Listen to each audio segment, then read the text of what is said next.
Welcome to new TV Telugu. AP Congress అధ్యక్షురాలు షర్మిల ప్రధాని నరేంద్ర మోదీపై సంచలన వ్యాఖ్యలు చేశారు.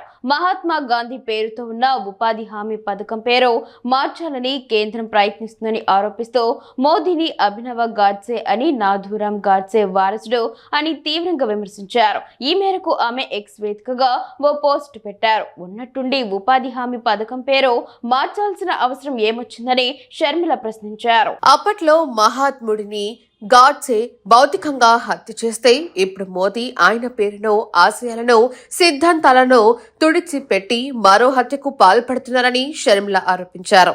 ఉపాధి హామీ పథకానికి రామ్జీ అని పేరు పెట్టి దాన్ని ఆర్ఎస్ఎస్ స్కీమ్ గా మార్చే కుట్ర జరుగుతుందని ఆమె దుయ్యబట్టారు.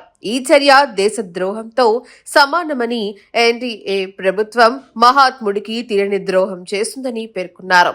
ఉన్నట్టుండి ఉపాధి హామీ పథకం పేరు మార్చాల్సిన అవసరం ఏమొచ్చిందని షర్మిల ప్రశ్నించారు. పని దినాలు 100 నుంచి 125కి పెంచినందుకు గాంధీజీ పేరు తొలగిస్తారా అని నిలదీశారు.